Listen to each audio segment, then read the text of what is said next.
नमस्कार, good morning.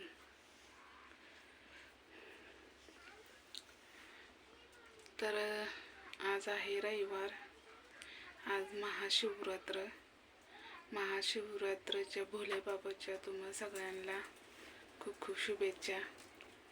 तुम्हाला माहिती आहे मला लवकरच हेडव टाकावं लागतोय कारण वेळ नसतो. आपण लोकांच्या इथं फक्त मी एकली काम करते, म्हणजे बाकीचे आहेत पण आज सध्या मी एकलीच करते म्हणायचं. आणि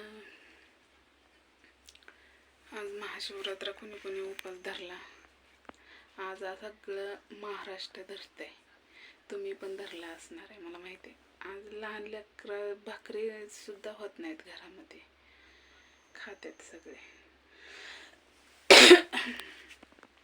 आता तुम्ही म्हणसान रोज रोजच ताई घरामध्ये हेडव काढते तू, तर त्याचं कारण एक आहे. कारण घरामध्ये मस्त असं हेडव निघतोय. आणि आता आज महाशिवरात्र बुधवारी, आता उद्याच्या बुधवारी सोमवार, मंगळवार आणि बुधवार म्हणजे 2 दिवसांनी केमची जत्रा. तर मालक म्हणलं होतं आज पण चिखल घ्या आणि बुधवारी सुट्टी घ्या, पण म्हणलं संध्याकाळनंच बघाय असते आणि लेकरं नसल्यामुळं मला काही जावं वाटणार नाही. म्हणलं नारळ फोडून आपलं दर्शन घेऊन यायचं. आणि आता वाळवटीचा दिवस चालू झालं. वाळवटी आता सगळ्या वाळवटी काळ्या भंगार माणसं होते. उन्हाळ्याचा दिवस, आता आपल्या इथली जत्रा येईन. सगळ्यांनी या.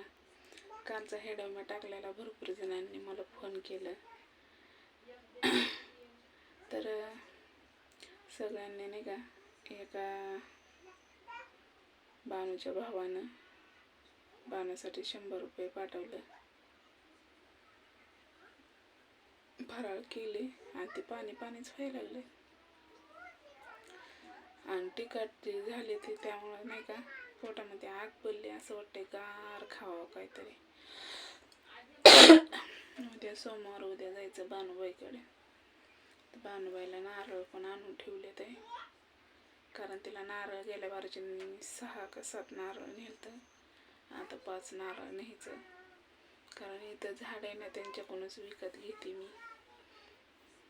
नारळाच्या पाण्याने सलाईनचं असल्यासारखं असतंय म्हणून. आता फळांना काही पैसे नाहीत, गॅस संपलाय, जत्रा तर तोंडावर आले, लग्न तोंडावर आले. आता लय अवघड आहे. मस्त मालक देईन किती पण मला घेऊ वाटत नाही. का माहिती आहे का, मला फेडायचे तर पैसे आणि पटकन जायचं आहे असं झालं. कारण मी पैसे का घे नाही की थोडंफार आलं तर बानूला इलाज चालू होईल. बानूला रक्त भरायला, इंजेक्शन भरायला, म्हणजे डॉक्टर म्हणला ना आपण इंजेक्शन रक्ताचं इंजेक्शन देऊन बघू रक्तवाढीचं. तर त्यासाठी ते इंजेक्शन केवढ्याला आहे माहिती आहे का, 2,500-2 हजारापर्यंत इंजेक्शन आहे.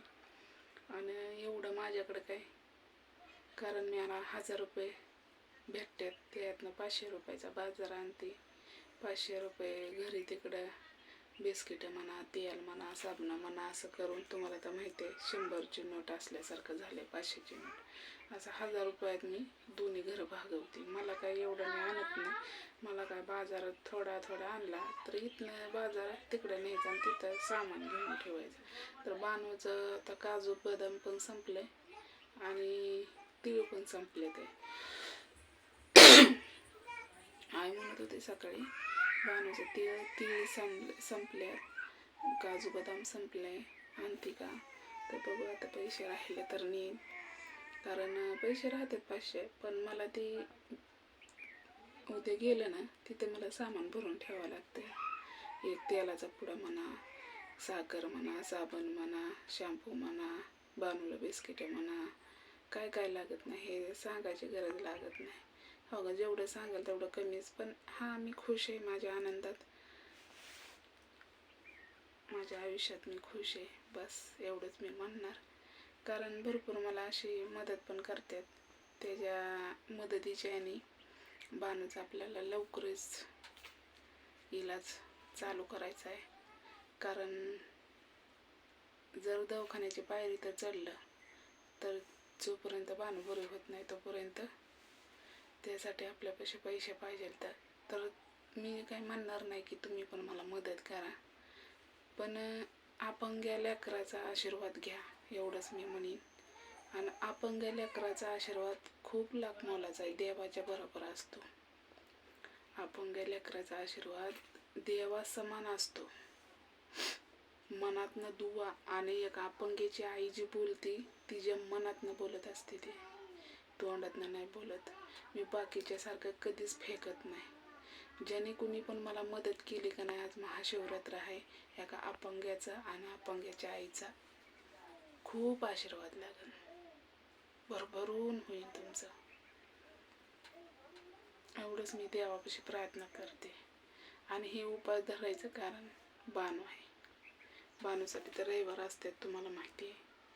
मी कधी उपास धरत नव्हती, पण लेकरासाठी माणूस काय पण करतं, बरोबर आहे का नाही. तर चला, माझं पोट सुकून गेलं तर, कारण पाणी जारचं प्यावं लागतंय मला. इथलं पाणी पिऊन का नाही दुखणं आल्यासारखं झालंय. आणि आता वाळवटी ऊन बळावले, आता चैताचं ऊन लागेल आहे की नाही.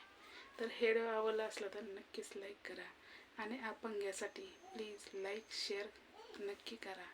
देव तुमचं कल्याण करेन. अपंग लेकराचा आशीर्वाद घ्या. तर चला, बाय.